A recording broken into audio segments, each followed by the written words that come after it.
With NFR Extra, we're going to take you behind the scenes in a way you've never heard before. Every 2 weeks, you're going to hear personal conversations with the icons and personalities that make up the world's richest and most prestigious rodeo. NFR Extra. All dirt, all rodeo, all year.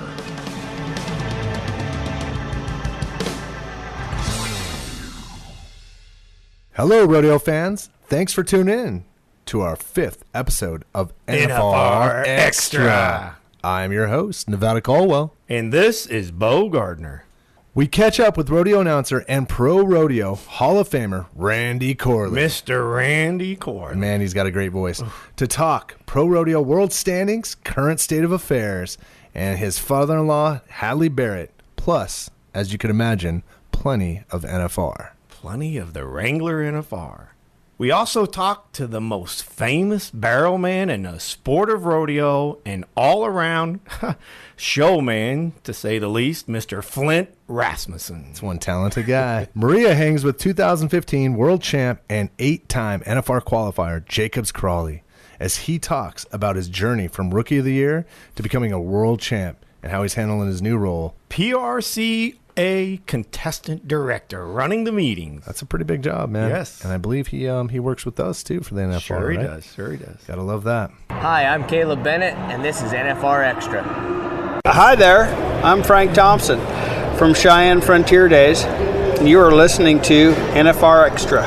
Hi, I'm Tyler Pearson, world champion steer wrestler, and you're listening to NFR Extra. Hi, I'm Cody Wright, 2-time world champion saddle bronc rider, and this is NFR Extra.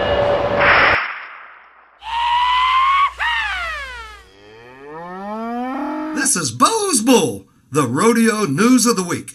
Prior to his induction into the ProRodeo Hall of Fame in 2017, Randy Corley had been selected PRCA Announcer of the Year 12 times. 12. That's a lot. 12 times. He also had been an announcer at the National Finals Rodeo 16 times. We're talking half of his career. Maybe more, maybe off, but that's a lot. He has earned it. Yeah, no doubt about it. Corley has worked rodeos of all sizes, from Hill City, Kansas to San Antonio, Texas. He is still going strong, working rodeos like Caldwell, Idaho, Puyallup, and Kitsap County, Washington. And we're pretty sure you can find him at the Wrangler National Finals Rodeo, too. Yes. No doubt about it. Yes. Welcome to the show, Randy. Hey, nice to be on the show with you guys. It's just it's unreal that it's taken me a while to get here, but I'm awful happy to be a part of it. We are honored to have you on this show, sir. Absolutely. Well, thank you. No doubt about it.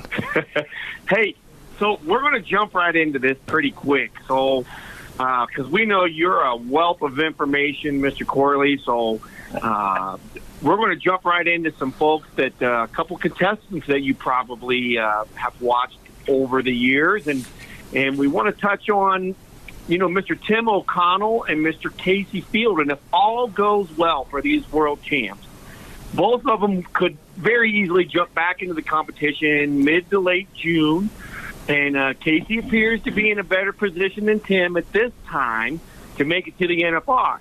But what does Tim need to do, in your opinion, in order to make it back to the Wrangler National Finals Rodeo in December? Let me say something right off. He is such an aggressive. I remember before he won his first world title, he had gotten hurt and had to set out a good part of the middle of the season and didn't get back till August and still made it to the finals, even though he wasn't down as far as what he is right now, and his injury wasn't as heavy an injury. I think right now that he carries all of the capabilities of getting this done. I think his biggest enemy is he is an overachiever. I know already by checking up on a few things that with his shoulder injury, with his rotator cuff and his labrum, that he went into too heavy of training and he locked everything up and set himself back already. Interesting. So, I think he's relocated out of Iowa down to Texas right now, he and his family. And he's there because there is a certain person, I think Tandy Freeman, lined him up with a massage therapist to help break down all of the scar tissue that had built up since the surgery so that he can get back to working out. But his plans, he's focused, and his plans are truly to be in the 4th of July season on that run. Man. And he won over $100,000 last year after the 4th of July. So that's not, I mean, between the 4th of July and the NFR. So that's, for him, that's not an impossibility. Wow. That's a good point. Because if he wins 85 or more, he'll for sure be in the top 15. Oh, absolutely. Nice. Yeah. So he's in a tougher spot than most, but let me tell you, he's going to have the luxury of entering as many rodeos as he wants to enter and counting every one of them, because his rodeo count, they're allowed only so many, and his rodeo count's going to be nearly zero when he comes back, and he can count every single rodeo he goes to in the fall, summer and fall. So that'll be a big plus for him. Yeah, those are big. You know, it'd be fun is having a camera following Well, we are around. all looking forward to that competition, so it should be very exciting. You know what, though? Like, if you can imagine, like, a camera following him around. Let's say, for instance, everything works out for Tim, and I hope it does. But to follow him along that way, because, man, that is some work. It's already work being a cowboy, but I can imagine that. Wow. Yeah, I mean, his intensity level is good. He's real, but you can't be at the level that he or Casey Field are at without having that intensity level. And isn't that the truth? There's nothing negative in their thoughts whatsoever, ever. Hey, speaking of that, we're talking rodeos right now. Where were you at this past week? What's the most recent rodeo you were at, Randy? I was at. It's a little town called Springville, California. Nice. If you come north out of Bakersfield, listening to Buck Owen music and smoking on a cigarette, let's get that all straight,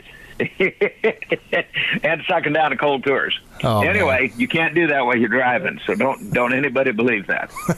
But if you come north about 45 miles out of Bakersfield, you'll be in a little town called Porterville.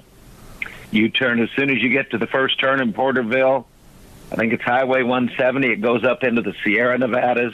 Just about 20 miles up into the mountains is the little town of Springville, California. Oh, and man. if it ever got pushed on you, you have to move to California. That's not a bad place. That's a spot. Yeah, That's pretty nice up there. And it's probably pretty green down there, right? 180 people. Yeah. Oh yeah, it was beautiful. Yeah. It was beautiful. They just lost all their poppies, but all of these mountainsides were just bright yellow. That's right. The bloom is over there as well. It was pretty cool. That's right.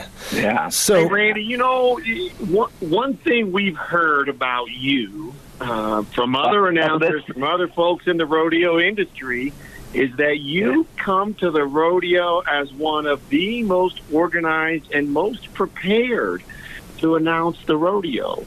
So what process do you go through to get there? Well, and that's a funny thing to say. I mean, I do, and my mentor might have been one of the reasons. My wife will tell you that her dad, Hadley, and I overstudy. Nice. What I overstudy and what I truly digest sometimes don't always come out the same. If you can believe that. And if you think organized, last year at the Wrangler NFR, I think Roger Mooning was with us. Boyd's used to it. Wayne Brooks knows me real well. I do prepare everything, and I lay it out fairly neat, in my notebook and papers I can pull out. But then I go to the meeting, like with Sean Davis, and you know where I'm at. Yeah. And I lay all these papers out, and I'm putting the new papers with them. And by the time I get to the announcer stand, there is not a single night out of 10 that I haven't left one of my important papers somewhere. And, by about the fourth performance, Roger Mooney's just like, geez, how does he even get here? But I always feel that it's better, almost better if I ingest that stuff and then almost ad-lib it. You know, it's a crutch. If I've got it laying there, it's a crutch. If I've written all these stats, I'll tell you one of the funnest things I do, and I do it at every rodeo, as far as the homework, minimum 3 hours. Wow. Before the rodeo, sometime in the day. But preparing for the national finals, it has become, and I think it's almost, I feel like it's something I have to do if I were chosen again. I go to Hawaii, either to Kona, Maui, or Kauai. I can't be in the sun. I have a terrible disease that's called erythropoietic protoporphyria. I cannot be in light. Wow. I'm like a vampire. Nice. But I don't like blood. Yeah. But anyway, I sit out on the lanai in the shade, and I do an event. I start 6, 7 in the morning, and by noon, I have done an entire event for the year for each cowboy qualifying to the NFR. I go there in October. Man. By the time a week has gone by, I've got all of my events done and ready to put into a notebook that I just work off of on the announcer stand. So I'm really wanting to try to write this off. Yeah. Because it is a work trip. I don't think my good friend Mr. Trump will allow me to do that. What a tradition, though. How long have you been doing this? About 7 years now. Wow. Just kind of. I like that preparation process. But it's relaxing. It's relaxing too, you know. So. Oh, that's absolutely. I've been there. I know exactly what you're talking about. You know, so we're still talking about rodeos. You know, you work rodeos of all sizes, from Hill City, Kansas to San Antonio, Texas. But there's one rodeo in particular that you do, and it's coined. And I like is all these rodeos have the largest 3-day or the biggest outdoor, the biggest in the arena. Well, this one's coined the world's oldest rodeo. What is Prescott Frontier Days? What's it all about, claiming this? It's the oldest rodeo. Is it the format? What makes this thing so special to you? I don't think it's the format. To me, all of it kind of comes together in the fact of historical. You know, just thinking about Prescott, I think it was 1888 that they had their first rodeo. And I know, like, Pecos, Texas was 5 years or something ahead of that, where they had a gathering and things. But I think Prescott, Arizona was the very first rodeo to ever charge admission. Oh, wow. Or maybe even to put added money. I don't know. Something along that line, to be sure. One of those two or both. And they're continuous, but a few years of the war when everything kind of shut down. But, they still held their celebration. It just wasn't quite as heavy as it was the first and now. Yeah. But no, they have just, I looked at some trophies, like in their steer open in the early years. Like about 1 minute and 22 seconds won it on a run. And I said, well, I think the deal is, this is how they tied the whole town together. The run started at the rodeo grounds out a little northeast, and you had to run that steer clear downtown to Whiskey Row. Then throw time and go in and have a drink. That's my theory of why it's the world's oldest. But they have that title, and you know what's funny is I get hammered by some rodeos. North Platte, Nebraska. You know. Sure. Yep. Sure. Day of the first rodeo, Buffalo Bill. And somebody asked me one time how I got away with it, and I said it was pretty simple. That whatever rodeo I was at that particular week, they were what they claimed to be because they were writing the check. So that was never a troublesome thing for me. You know? Well, since we're talking, you know, Randy, you mentioned in an earlier comment, and you brought up a gentleman by the name of Hadley Barrett. Yes. Yes. And, you know, your father-in-law, obviously. What effect did he have on your rodeo career? And maybe you could share a few secrets with us. So, can I tell you, leading up to meeting Hadley, Bill Smith, who is a 3-time world champion saddle bronc rider, Cody Bill, was going to start a nightly rodeo in North Platte, Nebraska. I was living in Cody, Wyoming at the time. I went to broadcast school in a year, went through the school, and I went to work in radio. But I picked a little station in Broken Bow, Nebraska, because I knew Bill Smith was going to start this nightly rodeo. And my idea was I would hound Bill Smith until he hired me. And I had no intention of making a living announcing rodeos, but I thought, I could work in radio and do that nightly rodeo in the summer, still be connected to rodeo, something that I loved. And I did get the job, and I stayed with Bill. He had it for 2 years, and I stayed with him. And I didn't know Hadley Barrett. And I had no idea that Hadley Barrett lived in North Platte, Nebraska, because I didn't even know who he was. But at this nightly rodeo, Trent Barrett, who was Hadley's son, rode bulls and roped.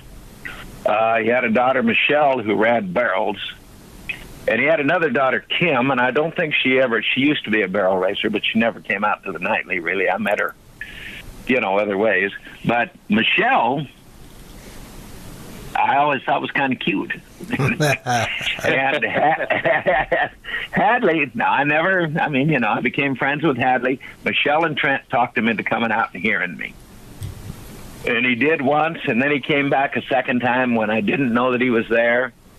And that was in 1980. He called me and asked if I'd be interested in getting my, and at the time it was the RCA still, I think, or right about the time they were changing, but my card.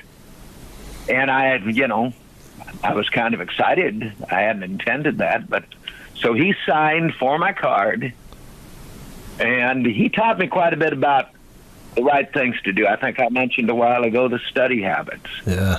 Not so much how to announce. I don't think he ever tried to talk me into that. He told me one time I was too proper, that I sounded like somebody that worked in radio. Well, I'd been to broadcast school. I was. So I relaxed it a little bit, but we became awfully good friends. Then I started dating his daughter. Well, the deal was, guys, is he had 3 kids, Trent and Kim and Michelle. Michelle's the middle. Yep. Trent was married. Kim was married. Michelle was not. Hadley did me a lot of favors. I owed him. So I went ahead and I will die for that. I know that someday, but I did marry Michelle, and it's the greatest thing I ever did. I didn't really owe Hadley any favors. Yeah.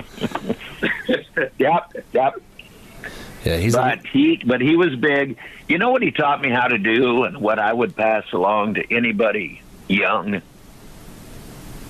When you get started, you go in and you usually start at smaller rodeos like the Hill Cities or Phillipsburg's, and Phillipsburg's pretty good size. But the thing you do is you go into the town, and the first thing you do is you find out what print shop is doing the day sheets, and you make friends with them. You go down and introduce yourself, and that's a good way to be able to get up the morning of the first perf and go down there, and they'll have a special copy made just for you, so you can get it and go to work on it. Yep. You go over the names of the queens, and those are all things that are really important to that local committee. And so you've got to do it. But he taught me how to prepare more than anything. I really believe that. It shows. Wow. Or actually, we hear it. Probably better way to say that. Wow. Thank you. Yeah, absolutely. So clearly you've announced the NFR plenty enough, 16 times, that you've seen many things during that time, and there's been some pretty special stuff that's happened in Vegas while the NFR has been here. And what's one of your, that just comes to mind, is there a favorite moment of yours that you've seen, and whatever it may be, with the announcers, with your teammates, with a cowboy out on the dirt. Yeah. Is there something that comes to mind when you think about a great moment that you've seen in the Thomas Mack Center? There's just, I watched Cody Old win the world when he couldn't walk. He got off his horse, tore his leg, tied his calf down, and then just fell backwards, and they had to pretty much carry him out. But he won the world by doing it. That's just something unreal. And he tore that knee up. The first year that the finals went to Las Vegas was 1985. Yeah. I was pretty young. I got my card in 80, and they chose Phil Gardenhire and I to work that first year. Nice. And that'll always be pretty monumental to me. Phil and I were really good friends, both about the same age, and to get to do it together, our first times each, at the first time it was in Las Vegas. It was pretty cool. I did it that year, and I did it the year after that, and then I went to TV till about 90 or 91. And Phil was great, but I think the greatest thing that ever happened as far as the NFR, and I never thought it would happen. I'd already been to 10 of them by the time it did. In 2008, the 50th National Finals Rodeo, Hadley was chosen to work it with me. The only time, and I never thought it was going to happen, that I got to work the NFR with Hadley. Oh, that's cool. We are so glad you brought that up. Yeah, well, that was the greatest thing that ever happened at the NFR for me. Yeah, and that's, think about it. Like, no one else would know that. They knew that you guys announced together, but as far as how special that means, that's all you, and that's pretty fantastic. I had also read too, didn't you? I don't think it was NFR, but you've gotten to work with your daughter as well. Something with announcing. That was another special thing. Yeah. She's a timer. She's a secretary now, and won Secretary of the year before last. But at the time, she was chosen to time the NFR. In fact, she did that a couple of times with me. Man, that's cool. So that was pretty cool too. Yep. No, that was really cool. She is the one child that I have that kind of gravitated towards rodeo. I've got 2 daughters from a first marriage, and then Michelle and I have a daughter and a son. And all 4 kids are, they're just wonderful together. And but Amanda, who is the second daughter of the first marriage, and that sounds pretty complicated. Anyway, she is the one that kind of went to rodeo, and I'm just awful proud of her. Very proud of her. And we've had some nice things. My wife Michelle times for years. In San Antonio, it was Michelle and Amanda timing the rodeo, Hadley and I announcing it. So that's cool. We just Keith Martin would call that the Corley Barrett family reunion. Well, there's a lot of tradition in the rodeo world, and you are a legend, my friend. Yeah, no doubt about it. Well, I've just been awful blessed, and Las Vegas has been so good to me, but the whole world of rodeo has been good to me, so. Yeah, it has. Just blessed. So, what's on the docket next, Randy? What's the next rodeo you're going to? I've got to leave. We're going to head down tomorrow. The Rowell Ranch Rodeo in Hayward is another one of the, not the biggest rodeo in the world, but they've been with me for 30 years. And I've always taken the spring and left it kind of open for trips and things, but kept just a couple of little rodeos, and they're great rodeos. So that's cool. That's a good part of it. And then I'm out to North Platte, Nebraska after that, and we're on the road again totally. Yeah, I remember seeing you. We were in Puyallup a few years ago, and you were man of the meeting, and that was a great backdrop, everything. That's a pretty cool rodeo you get to be a part of. Yeah, that is a fun, and it's getting better all the time. So yeah, very special. Well, this was man. We were talking to Flint earlier. He mentioned some components of the rodeo business. This was all family. This was a great interview of just kind of understanding your connection to, well, one of the godfathers of announcers with Hadley, and then that's exactly what he is. There's no doubt about it. Yep. It'll make you smile. Yeah. We did some. I would. We used to go on trips with Hadley. I'd put olives in my lower jaw, in the side of my lip, and I would do my Marlon Brando. Hey, the Corleones. Hadley swore he was going to shoot me. Well, it's a small group, so to get into that. Hey, it's all in the family. It's all in the absolutely. family. That's right. Well, Randy, thanks for joining us. This was fantastic. I know we're going to be bringing back you on. Like I said, we're trying to keep it moving where we keep the conversation very fluid as we head towards the NFR. So, good luck out on the road. Be safe. Enjoy your summer. And thank you very much for coming on the show today.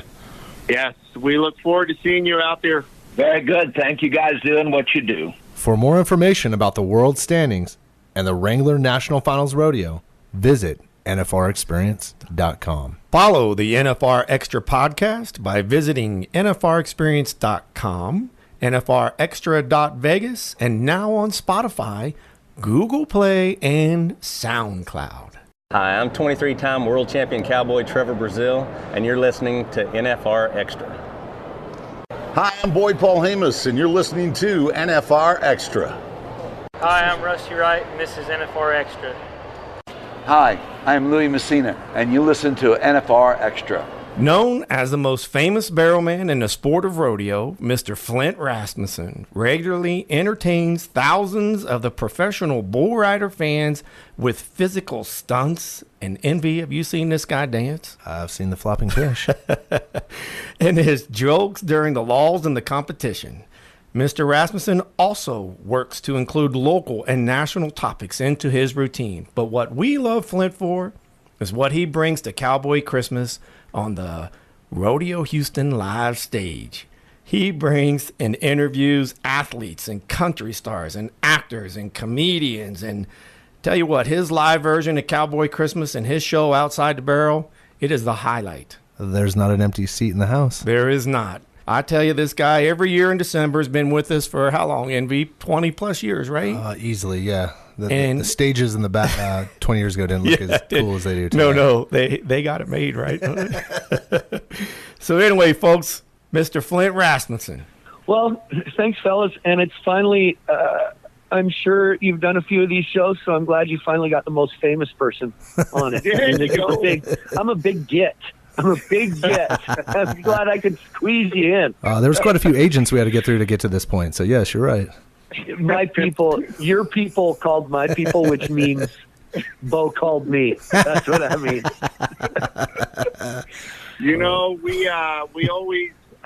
We've always saved our best interviews for when we have a few more people listening, and thanks to our marketing team in Nevada there, we are very content with where we are, but we know this is going to go a long way. So, Flint, sir, welcome to the show.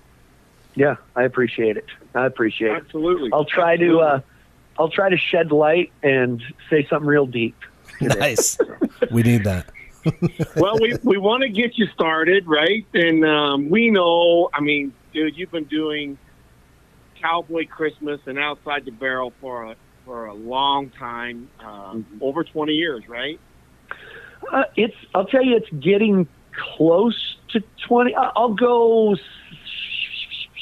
16, 17, right in there. Yeah, we're getting close. That's awesome. Yeah. So you've interviewed a wide range of people on Outside the Barrel. So we got to ask, you've been through a wide variety. What is one of your favorite interviews that you can remember, bad or good? You can go either way. Just want to tell us a story either way.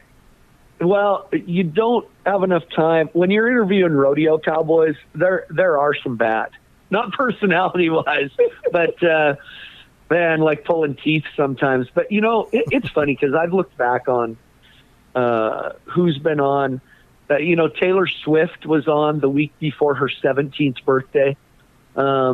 She was wonderful, had one hit out, and 3 years later, I took my girls backstage to meet her, and she remembered me, hugged me, and was so glad to see me. I've had respect for her ever since. Became friends with Larry the Cable Guy kind of through that. But, as far as really good interviews, I mean, you can't go wrong with Wayne Newton. We've had Wayne Newton on the show twice, and there is not a nicer, kinder man. And my friend Kurt Blake, who helps with my show. Yeah. The behind he always, right? And he always meets their cars, tells them where their driver should drop them off backstage in the back door of where Cowboy Christmas is, and the big black SUV pulled up, and Kurt went and knocked on the window for talked to the driver, and the window rolled down, and the guy reached out and said, "Wayne Newton, nice to meet you." He drove himself there, him and his wife. So I just was amazed. I felt like I was doing him a favor. I just was amazed a guy, Mr. Vegas, like Wayne Newton, was that kind, and something a little more timely because it's such a tragedy, but I kind of got to be friends with Luke Perry. And Luke was on the show, and, of course, Lane Frost in the movie 8 Seconds.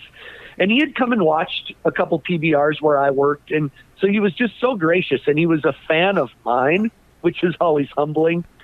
But he just amazed me that just a down-to-earth guy. And here's a guy that was Hollywood, star 90210, movie star, but he's so identified with regular fans. Our people took him in. People from Choteau, Montana, or wherever, Nebraska. Luke Perry's a cowboy. I mean, he's one of us, and he identified with that. And when he showed up to my show, he looked like Lane Frost. I mean, no doubt. And so, I mean, those are a couple that really made a difference to me. And now losing Luke Perry, it just is, you realize what a guy he was. And I'll say this, when it comes to cowboys, like rodeo contestants on my show that are great interviews, Trevor Brazil, of course, is always good. There's some good ones, but I'll say this. Polished, isn't he? He's really super polished. Oh, he is. Yeah, media polished and nice guy, sincere. Yeah. But let me tell you, there's two guys that could have their own show, Jacobs and Sterling Crawley. Let me tell you something. Those guys are hilarious. So they rank right up there with guys. My mother watches the show. She said, "Oh, those two little farts could have their own show."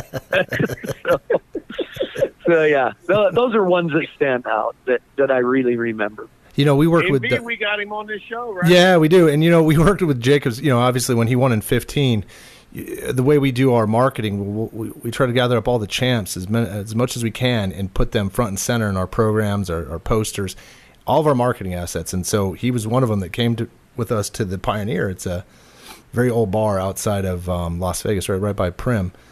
And man, that guy was about as pure entertainment as we needed out there. And it was just us. It was the couple of folks from the LVE office, South Point, and man, you're right, Flint. He has a button, and it's just go. But it's intelligent, kind of like in the way he does things. He's very smart. He's a smart guy. A smart guy. Yeah, super he smart. is, and he looks like Ed Sheeran. So there you go. Can't go wrong. Double whammy. 100%. Yeah. Well, here's something else. So we're talking about Cowboy Christmas. One of the things that you're very well known for, and that's what you do at PBR. And as we know here in Las Vegas, both PBR and PRCA have their finals take place in Las Vegas every year. What makes it so special in Las Vegas to have the hearts and everyone that loves what they do within the rodeo business or bull riding or whatever it is within the Western lifestyle? What makes Vegas so important to the Western lifestyle fan? Well, I always, I've heard a lot of stories, but I always try to put myself, in the know or present back when, I mean, what a culture shock for the National Finals Rodeo to move from Oklahoma City to Las Vegas. I mean, I think we kind of take it for granted now that, Las Vegas is the home of the NFR. It's been the home of the PBR finals since it started. Yep. So that's fits a little more, but can you imagine the culture shock and the good old rodeo fans, and they said, we're going to Vegas. How out of their element could those deep-rooted rodeo fans be than Las Vegas? You couldn't have picked a place that was more off the grid as far as they were concerned than Las Vegas. And I think that's a little of the appeal. The NFR, there's hundreds of thousands of people that come to the NFR in Vegas with not one intention of ever having a ticket to the rodeo. I mean, it's people You're from right. yeah, it's true, isn't it? I mean, we had however many thousands of people through the doors of Cowboy Christmas every day. Oh man. And they're not going to the rodeo. They're going to the South Point in the showroom, or they're going to a viewing party here, a viewing party there, or the Mirage afterwards to see people sing.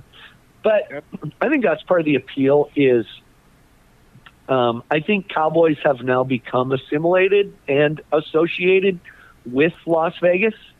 But there's a lot of people, I talk to a lot of people in Montana. I've never been to Vegas. Like, it's easy to get to. It's not a real city. It's an amusement park. It's easy to get around, hop in a taxi, hop in an Uber. Everybody's in the same boat. But I think the appeal is you're taking people from middle of nowhere, Nebraska or South Dakota or Wyoming, and you're throwing them all together in Vegas, and it transforms Vegas. And I think Vegas likes to be transformed as much as the Cowboys like to be transformed into Vegas. It's a two-way street. And, there's an energy. See, I thrive in Vegas. Like, when I get to Vegas, I get an energy, and I probably work harder at the 6 days of the PBR finals and the 10 days at the NFR harder than I do all year. But I thrive there because there's such an energy that you feed off everyone else, and it's contagious, and people are happy, and they're not whining about things, and they're not worried about the weather, and it's just, here, let me entertain you. And they're there to be entertained, and it's lights and it's music, and I don't know, it's my kind of deal. Man, there's a lot of people out of their element at that damn place. I think that's what makes it special. Vegas focuses on a little hospitality. I think the cowgirl, however you want to define it, is hospitable, right? And they kind of meet in that middle, and how it kind of works for both ways. But yeah, you're right. Yeah. They're definitely out of their element, man. Yeah, for sure. Sure. So Flint, we want to know how did you get involved in the Western lifestyle? We all know your dad was a rodeo announcer, but we want to know just how he impacted you. Is he the one that got you into rodeo, or have you ever even announced a rodeo? Kind of tell us a little bit about your background. Well, it is. That's how my family kind of got into it. My dad was a rodeo guy, and then he started announcing rodeos in the 70s and had a family, so he never really he was asked and had the opportunity to join the PRCA and be a PRCA announcer, but just decided to stay in Montana, regional rodeos. We went to the Northern Rodeo Association. That's all the rodeos we went to in Montana, and every summer we'd load up every weekend in a pickup and camper or whatever it was, had an old motorhome, and go to rodeos all over Montana in little towns. And, my brother, who went into radio and now is a great rodeo announcer, was nominated for Announcer of the Year in the PRCA last year. I'll make, as I like to say, long story longer. I went to these rodeos, so I grew up, like my mom always says, I grew up on the steps of an announcer stand, watching what went on behind the scenes, watching the timing of how a show went, what was important, what wasn't. If it's a champion coming up, the clown should step aside. I remember my dad always saying, if there's a cowboy hurt, the clown shouldn't do anything. There's nothing funny about it, So it was those little things I took in. But when I was in school and in high school, I was an athlete. I was a all-state football player, all-state in track, started on the basketball team. Nice. But I was in music and drama stuff. I had this weird combination of what I did in school.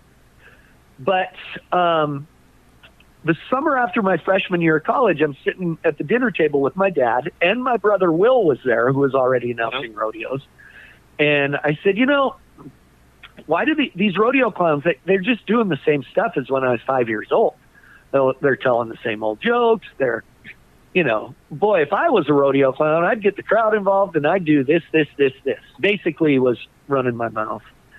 And so they dared me to do it. And those little rodeos, and we had some clout with some committees, and my brother Will was a couple weeks from that time announcing the rodeo in Superior, Montana, which is west of Missoula, little tiny town. Called him up and said, hey, my brother Flint's pretty funny. And I always was entertaining. He's going to wants to come clown this rodeo, and I worked for free, so that was great. And hey, MB, we're doing it for free, right? Yep, there we go. Right. So I did that. That was like the summer of 1987-ish. Then the next summer, a guy hired me to do his rodeos around Montana, and then some more, and then someone else called. The whole story of how it just builds and builds and builds. And joined the PRCA in 1994. I was in with a guy named Jerome Robinson, who's going in the Hall of Fame this year, who was ground level at producing a lot of the PBR events, was doing rodeos, PBRs at the same time, transitioned eventually into just PBR. So it was a long road. It took me 20 years to be an overnight success, or whatever the saying is. And I'm trying to think. I think I announced I think what happened was my dad was announcing a rodeo somewhere. My brother Will promised to announce a junior rodeo in Augusta, Montana. Then he got something else. So yes, I did announce a junior rodeo one time, and I was terrible, but I could do it now. I don't think I want to, but I used to, but in college I announced, and after that, I was the PA public address announcer for the basketball and football games. Oh, those are awesome. So I have done all that. So there you go. Long story. Yeah. Beautiful. Lindsay, I think you got another question for Mr. Flint Rasmussen. Yeah. So, watching your show, by the way, I don't think there's ever an empty seat for your show at Cowboy Christmas. I mean, it is fully attended. Everyone's fully focused on you, and you put on a great show. I mean, I've been with LVE 5 years. I've been watching it. I don't want to say every day, but I watch it, and it's always special. And the kind of the way that you treat the guests, and even things where I've seen, some people didn't have seen these, and actually we put it out on our social. But I'll bring up a kind of a sad moment, but with Daryl Singletary, there was a moment that you guys sang that I grabbed. You were actually coming off your show, Flint, and you guys sang his song, Amen. Yeah. And that when I saw that, I was like, man, Flint is on another level. You're able to mold into a situation, and that's important. You're a big representative of this business, and I think you carry it well. Well, let me tell you, you know what? I'll tell you something. And you said something about the way I treat my guests. There's certain people I watch. One of my favorites, and then I'll let you ask your question, but it reminded me of something. My favorite show, and it's a TV and radio show, is the Dan Patrick Show. Yes. Dan Patrick is an amazing interviewer. And the one thing he is friends with, like, Adam Sandler, Mark Wahlberg, those kind of, Will Ferrell and him are great friends. But then the athletes too, Reggie Miller, and he brings all these people on, and they call him by name. Hey, thanks, Dan. Thanks for giving me a call. There's this respect that he has earned from those guys, and I have really tried to get that. Like, when I call Cowboys or whatever, I hope they know, and I've been told, hey, we like coming on your show because we know how you treat us. And it's respectful, but it's conversational, so that means a lot to me, and that's been a goal of mine. And it kind of came from watching guys like Dan Patrick who earn that respect, and they do earn it, and work hard for it. Yep. Because guests know they'll be treated well. And I hope that's what I do. Well, and because you treat them well, they're going to open up, they're going to share stuff. And, you've gave them kind of that confidence to speak, because you're of your approach. I mean, and that's a big job of what you do. So, and you do it really well. So, which leads into this question. So you have some very special guests. We've kind of touched on it a little bit ago, but how do you go about, like, what's the strategy behind inviting guests on the show? I mean, is there a tactic? Is there not? You're just line them up and say, you're on day 2, day 3. Kurt Blake. Yeah. That's right. I'll tell you, I have Kurt Blake, myself and Kurt Blake. So you're talking about myself, guy from Choteau, Montana, and Kurt Blake, who knows what he is. He's a contractor. He owns a huge liquor store in Laramie, Wyoming, lives out in the boonies in Centennial, Wyoming.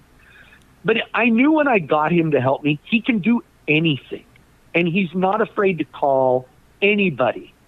So what we do, honestly, is, so Kurt does a little research. He has some contacts. And who's in town? That's the big thing with the talent part of it, like country music singers or comedians. Who's in town? And he'll reach out to them. And I will handle more the cowboy side of it. So what we do is we float emails back and forth, starting about a month and a half. I always say I got to get through the PBR finals first, but now the PBR finals is later, so I got to start earlier. Yeah.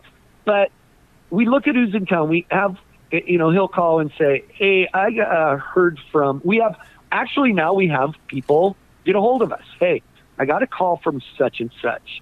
Wondering if we could get him on the show. And like I always tell Kurt, you might like it, but my name's on the sign. So I kind of have final say, but so that's one side of it. Cowboy-wise, honestly, I will go through the contestant list, and, rodeo cowboys aren't on TV very much. Yes. That's just a sad fact. So you kind of got to make a guess how you know them and what their story is, of which contestants, a couple every day, will fit good on the show. Of course, we have the standbys, the Crawley brothers, the Trevor Brazils, the Casey Fields. I've learned, like Tyler Irwin, who's a steer wrestler. He's really good. There's some guys that are excellent. You just try to pick some guys who have a good story and can convey that story to the audience. They have great personalities. Luke Branquino, for example. Sherry Servey is a very interesting person. So luckily, too, we've established some friendships early in their career, and now they're kind of go-to guests and are kind enough to still come on the show. 5-6 years ago, a little-known country singer named Cody Johnson came on, and nobody knew who he was. Yep. Yeah. And now he gets 75,000 people in Houston, and his people and himself are kind. If they are free to do it, they'll come on Flint's show. Nice. So, kind of cool. Do you see a fluctuation in your attendance and stuff when you've got those contestants that you just named off? I mean, is there, kind of tell us what you see as far as your audience and the reaction from your audience when they know who's on your show. They do, and I don't know, if there's a lot of people come to the show, I don't know if they care, because they know it'll be fun either way. But boy, if word gets out that Cody Johnson's there and Wayne Newton, I'll never forget Wayne Newton sitting up there, and instantly as soon as he walked on stage, because it's a free show and you can come and go as you wish. Right. When Wayne Newton sat on that couch, attendance skyrocketed. Oh, no way. So I think we had to hire security. That could be. Hey, you know what, though? Interesting point is, and Bo, you kind of came into the picture, when we were a little bit established, but even when you and I started dealing with each other, it was a novel concept. It was, back in the day, trade shows it was just shopping. And that was our philosophy on it, was let's give people an hour of some entertainment. And it was new and it was something for people. And so when I call cowboys to be on this show, they go, now what are you doing? Well, it's like a talk show. It's like Leno. And they go, oh, we'll be there. Well, now, in true rodeo fashion, everybody's got a damn show. Oh my, yeah. Ain't that the truth? There's a show at every trade show there, and so cowboys, I believe, have spread themselves too thin with the autograph, quote unquote, autograph signing sessions for sponsors. It's hard to get cowboys. Hey, can you be on my show on such and such day? Well, let me check. I'm on a couple others, and then I got to sign for this sponsor. Well, sponsors should realize you can either set your cowboy in a director's chair or at a table in front of your booth and have him sign 25 autographs, or you can send him and to my show and let the people really get to know his personality and become fans of that guy. And look at how much better it is for you. That's opinionated, but I don't know, in national television, I don't know. It has become harder and harder to get cowboys, and good for the rodeo business and NFR for having a lot of shows, but it's made it hard for sure. It's become pretty difficult. Yeah. Well, you have such an array of talent in Las Vegas, whether they are rodeo contestants or musicians or just legends, and you know them all, Flint, and that's what makes your show so great, with Kurt Blake's assistance and with you and your personality, and they all know you, and they're all used to laughing and joking with you, and so it's just a great hour of entertainment. Well, that's a great touch. I will say I hope that regardless of who the guests are, I hope the guests are comfortable and the people will come because I'm entertaining also. I think the host has to be fun as well. I mean, look at the popular shows, Fallon and, back in the day, Letterman and Leno, Johnny Carson. I remember as a kid, much like now, I had trouble sleeping, and I'd sneak partway down the stairs and look through the banister of the stairway, and my parents would be watching Johnny Carson, and I'd watch Johnny Carson with him, and I just idolized him as a little kid, and so that's where a lot of this comes from. I always wanted to do that. And he was entertaining. He was entertaining. He was the best. We have one more quick question for you. The fame that you've established, we hear there's a rumor out there. How do we get a hold of a Flint Rasmussen action figure? We heard you have one. Oh, well, for a while, if you go in these like farm and ranch stores, once in a while you can see the Flint action figure with a full set of stuff. So I don't even know if I have one. I will say this. Let me tell you guys, I just noticed something. I'm sitting in my place right now, and on the TV stand, on the bottom shelf, I splurged just one time, and I have a Flint bobblehead on my bottom shelf right now. He's looking at me, giving me the thumbs up right now. Oh, man, please don't say bobblehead. Our boss has a thing for bobbleheads. Oh, yeah. He's sitting here. He thumbs up, nodding his head at me right now. I'm telling you. We're giving away bobbleheads at the first 100 people of this show on day one of Flint's show at Cowboy Christmas. That's right. Well, man, this was awesome, Flint. Thank you. Great talk. Seriously, getting to know you, we hear you always interviewing and talking to people, but this was good to hear you and talk about your backdrop. And little did you know when you were sitting at the steps while your dad was announcing that, where you would be today, right? I mean, I'm pretty sure you weren't thinking about that, but it's pretty awesome that you're here. I'm pretty sure your dad's proud of you. So I put in my 2 years teaching school and thought I'd give it a try, and that was in about 1993 that I tried her full time, and here we are. Yeah. So. How much longer are you going to try, man? I don't know. I figured I'd be done by 41, 42, honestly. I'm 51 years old, and it's harder to get prepped and get excited mentally probably than physically. Sure. But I've been running and trying to stay in good shape, maybe milk a couple more years out of this, and hopefully some opportunities come up that I can transition into. But if you'd have told me that I'd be doing this in the places I'm doing it and frankly, and making the money I make, I'd have called you crazy, but I found a little niche, and it's worked out okay. Yeah. Well, you know, Flint, what you do for the PBR is definitely a much larger job than what we offer you at Cowboy Christmas Look Outside the Barrel. So even if you do decide to retire with the PBR, we hope that you stay on board with us. Please.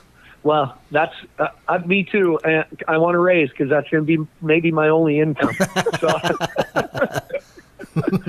Well, the right people listen to this episode or to this podcast, so you're good there. There you go. Yeah, I'm taking calls. I will receive your calls. Yeah.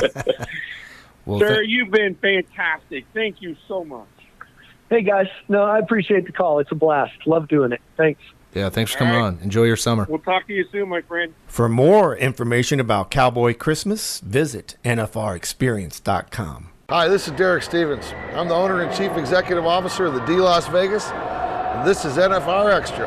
Good afternoon. My name is Cotton Rosser from Marysville, California. Welcome to NFR Extra. Howdy, I'm Bob Tallman, and this is NFR Extra. Hi, I'm World Champion Rider Wright, and you're listening to NFR Extra. You're listening to NFR Extra Podcast. All dirt, all rodeo, all year.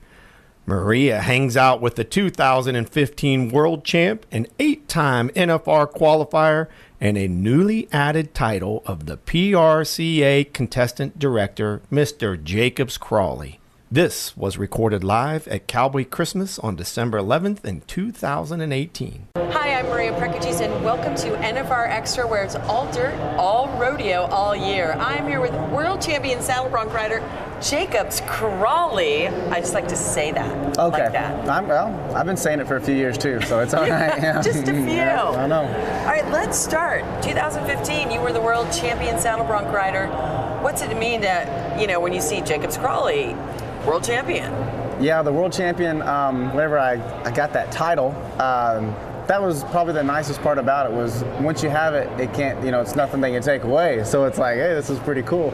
And the last couple of years, that's where I've set the goal and come up just short of it, it's one of those things that it's no matter how many you win, you're always going to want the next one. You know what I mean? I'm like I said, I can only speak as a guy that's only had one, but I want the second one just as bad, and it's everybody's goal is to get that gold buckle. So it's really special. It means a lot. 2015, that was a big year for me. My wife and I got married. We kind of started that whole thing, won the gold buckle. It was like, oh my goodness. And so it just reminds me of that year, and it's just it's a really happy spot in my memory bank. In your memory bank? Yeah. When they gave that to you on stage and you're on the TV and you're about to talk, is that when it sunk in or after you found out you won it? No. Like a month and a half afterwards. Because I was always afraid they're going to call me and take it back. And they're like, hey, we actually got to looking over some of these sheets. We did an audit and you're not the world champion. And I was like, oh my gosh. Now, Sonny Depp got it right. Yeah. And so anyways, I was really happy like as we were into the 2016 season because I was like, they're still calling me the world champion. We're still doing this. And I was like, all right, so we're just going to keep riding this wave. And so it took a little bit of time. I couldn't believe everything. Like in the back of my mind going into the 10th round, I kind of knew like, oh my goodness. Like I looked at the numbers and stuff and I was like, kind of know what I need to do for this to work out. And then like after the go round, I was like, it just totally worked out. And then I still like was looking around like, where's the catch? But no, so it's been a great ride. I love it. So, world champion, tell me about how you got started in saddle bronc riding, and when was that moment where you're like, were you 3, were you 10, and you're like, I need to be a world champion? Yeah, so we grew up rodeoing from Texas, so it was like rodeo and football, and it was calf roping and football. But my uncle rode rough stock, so he was putting us on calves, steers, bulls. He was good friends with Tuff Hedeman. And so Tuff, we kind of grew up with Tuff as almost like an uncle, and he'd put me on steers. And when you're a little kid and you're like, we weren't the kids that like just craved it, because we were like 8, 9 years old getting on bucking dudes and getting our butts bucked off. And but it was good because they pushed us out of our comfort zone. And it led us to enjoy rough stock, and we always loved roping, riding horses. And then whenever we got 15 or 16, I tried saddle bronc riding to win the all-around.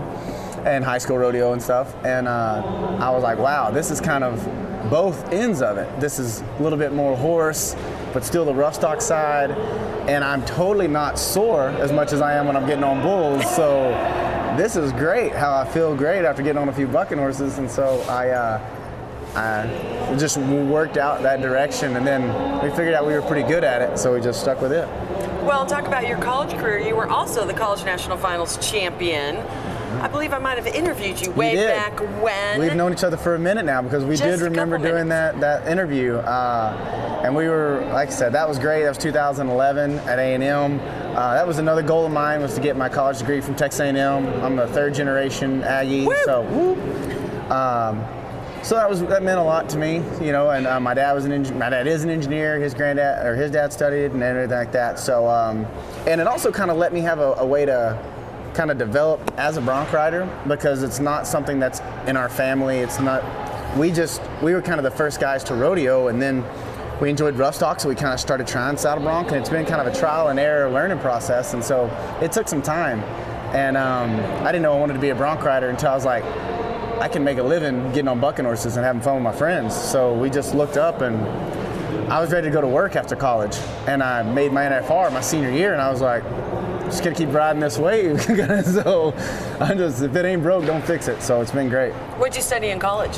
Systems engineering. Oh, well, of course. Yeah, I enjoyed math, so I went to the one with the most math, the most strongest math emphasis, and I started at Tarleton, and for a year or two, kind of to get my feet wet, and then I transferred to A&M and finished up there, and was there 2.5 years, and so. What is systems engineering? It's so it's basically like an efficiency engineer. Like you just go through and it's like kind of cutting costs and things like that. So you look at a system, and then through math equations, you make everything work better. So that's kind of a lot of consulting firms, project manager type stuff. I wanted to be a project manager, and over big jobs and put everything together. And so now I'm the bronc riding director, and now I get to do that in the rodeo way.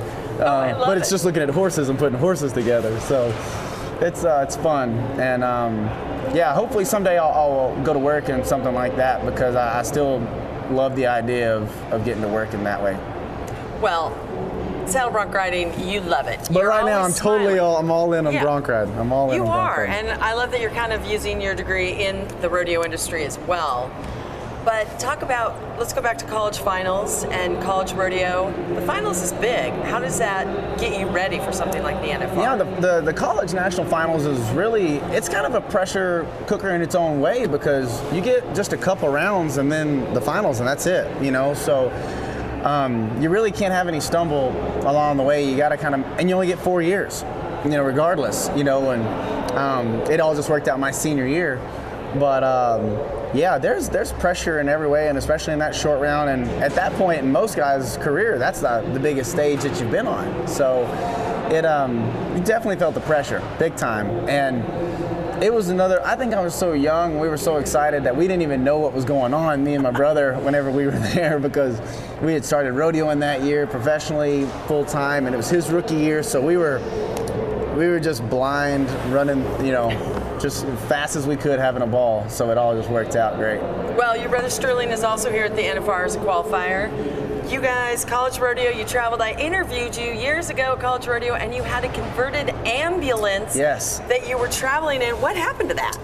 So the ambulance, we rodeoed 2 full years in the ambulance, and then we got tired of being broke down in the ambulance and having other vehicles to back us up. So we sold the ambulance to a friend of ours, the gentleman that owns Hui, and Ruffy, a buddy of ours, our sponsor, and so he converted it to the Jambulance.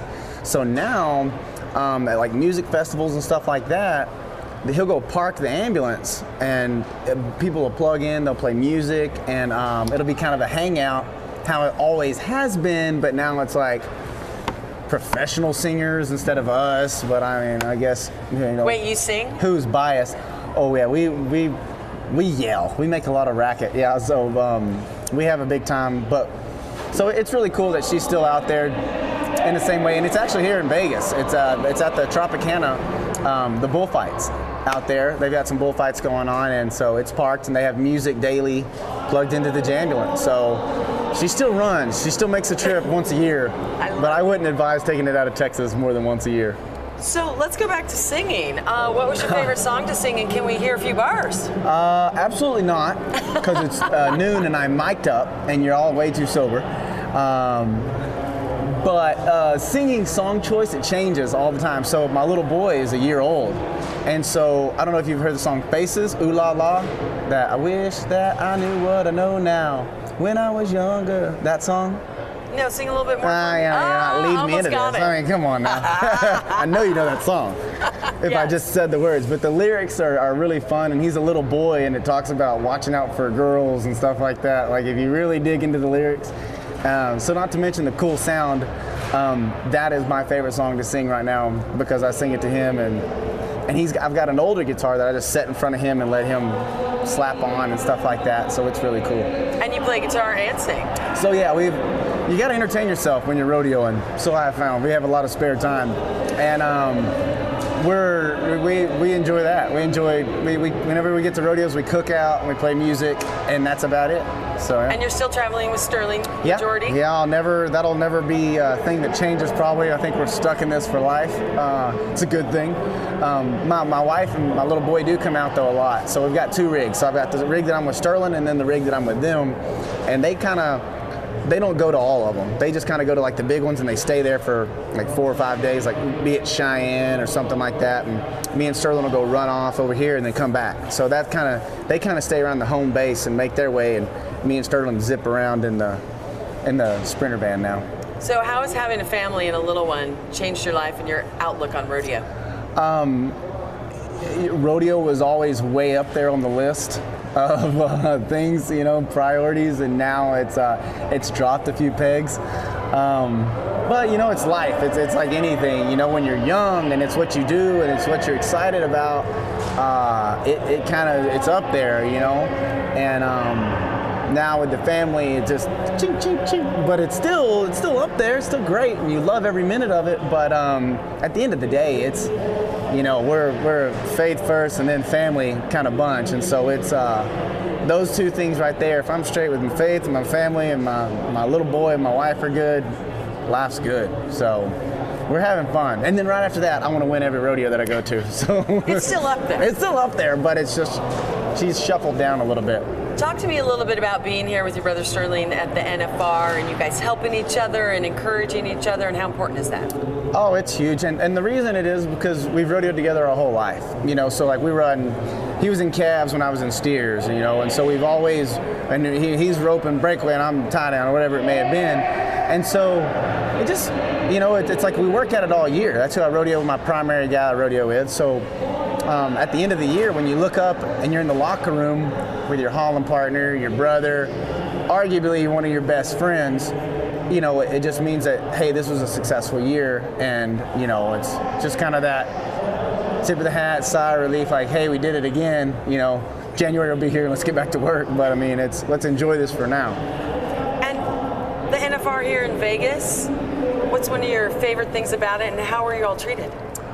About it being in Vegas, I love it. Well, I enjoy, like my wife and I enjoy like the restaurants and everything like that, and going out and kind of the nightlife type thing, and not a different nightlife than maybe been 8 years ago whenever we first came around to Las Vegas. But now I don't gamble a whole lot. I'll play around a little bit, but we enjoy going to places that we wouldn't typically get to go to and enjoying things that we typically wouldn't get to. So it gives us an environment of that to where I can work, and then we can do that and catch rest throughout the day a little bit, and then do it all over again. And then after 2 weeks, you're ready to go home for a little bit. Well, and it's grueling. You have to get on 10 of the best bucking horses 10 nights in a row. I mean, how do you do that? It's really not that bad, because usually you think about it in the summertime, whenever we're rodeoing similar to that, you mix in 10-hour drives in between there. So it's like the fact that you're in one spot and you're not in a car right now and you're stretching around, you're walking around, you're doing different stuff, I feel like it's way easier on your body than it is in typical summer. But I will say that, like, if something happens early in the NFR and you're dealing with an injury starting from the beginning and working your way through, then it can get pretty tough. But if you just kind of get by and you're, typical bumps and bruises, the 10 days, and I'm also saying this as a saddle bronc rider, not a bareback, not a bull rider. So let me emphasize that point. I'm in the saddle bronc riding business, and in our deal, it's pretty smooth for 10 days, as long as you, like I said, can avoid the serious stuff early. Well, I know that to avoid that, you stay in shape, and to make your bronc riding better, what's your typical workout routine?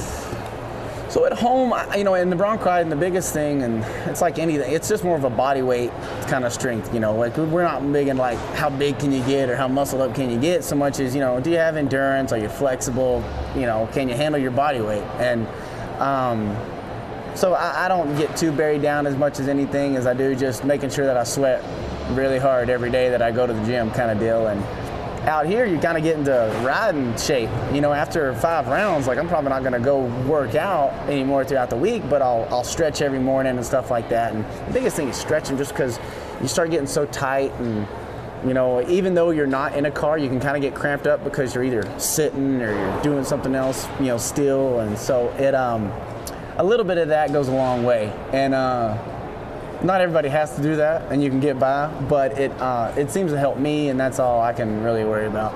So you arrive at the Thomas and Mack. Take me through what goes on before you get on that horse. So we get there pretty early. We get to their Thomas Mack pretty early, and then I'll go and post like the previous scores and from the night before for the horses and some of the stuff that I'll take care of my director responsibilities for about the first hour, from about 5 to 6 or so. And then we all just hang out, all the bronc riders. We just sit around the locker room, shoot the bull, kind of go through the day, kind of like a lounge type atmosphere, drink coffee or whatever. And then about 6:30, everybody's getting kind of stretched and ready to roll. And then it's Viva Las Vegas, and we head to get on the Grand Entry horses. And then it's just rodeo mode from there. So how good the Grand Entry is so cool. I mean, everyone gets on a horse. It's amazing. Sometimes you see some of the riders, it's like, well, they can't really ride a normal horse. Right. And you're like, that's why they ride bulls. Yeah. Exactly. So, Not to throw them under the bus. But what's that like with all the fans screaming and you're out there, with everyone? Well, the Grand Entry is really fun, and the Grand Entry, it's even more fun when you have a good Grand Entry horse. So one of the more important draws of the NFR is, what did you draw for the Grand Entry? So there's been years where I've had a horse that, you just want to grab it up, but you can't. You got to just be real easy and stuff like that. And this year I drew a great horse, Jeffrey. Jeffrey has been outstanding. Like I said, I've had horses that they just want to rear up the whole time when you're trying to hold them in place, and it makes it really nice when you don't have to worry about your Grand Entry horse. You can just worry about your bucking horse instead of your Grand Entry horse. Okay, that's hilarious. I've never heard that in all the years. It is a true statement. There's a lot of horse swapping. So like early, if you draw a horse and you're noticing that like this isn't going to be good for 10 days, you'll see guys start trying to change out their horses and stuff like that. And yeah, you gotta. If you got a good one, you're gonna have to watch it because you might get her nabbed up. So. I thought it was just the luck of the draw on the bucking horses. I'm telling you, it is. That first day draw of the Grand Entry is almost just as important. Well, and you're there with all the crowd. When you get off and like stick the landing, you jump off your horse, and the crowd goes crazy, and it's a high score.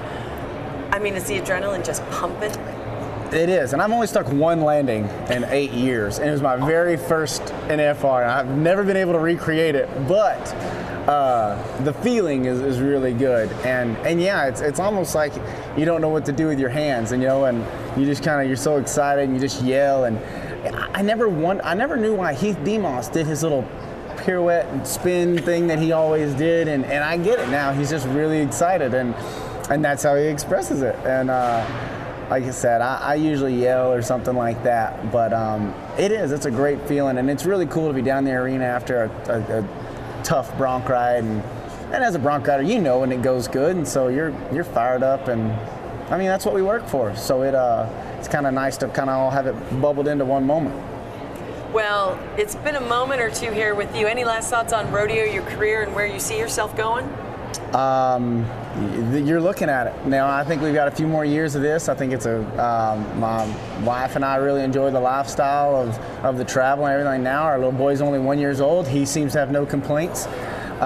So we're going to keep riding this wagon until he wants to start rodeoing, and then that'll probably be But I think I'll hold up good enough. I'm only 30, so but I mean, whenever that little boy turns about 6 or 7 and he wants to start playing cowboy, I think that'll be whenever it's just, all right, now I'm cheering instead of getting on. So.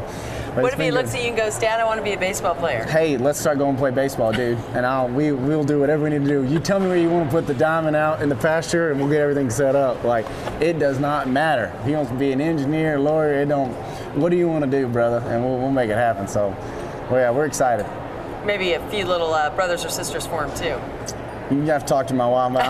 That's no comment on any of that. He's only one. We just got we just got normal. I love it. Well, Jacobs, you are always a treat to talk to. Thank you so much for joining me today. I appreciate it, my friend. You're welcome, Maria. World champion saddle bronc rider Jacobs Crawley, right here on NFR Extra, where it's all dirt, all rodeo, all year. Thanks for joining us. Vegas awaits, so book your hotel now at nfrexperience.com. Follow the NFR Extra podcast by visiting nfrexperience.com, nfrextra.vegas, and now on Spotify. Hi, I'm world champion bull rider Sage Kimsey, and you're listening to NFR Extra. Hi, I'm two-time world champion Tim O'Connell, and this is NFR Extra. Hello, everyone. This is Benji Bendeley, Wrangler National Finals Rodeo Music Director, and this is NFR Extra. Hi, I am Benny Butler, and you're listening to NFR Extra. That is it for episode 5 of NFR Extra.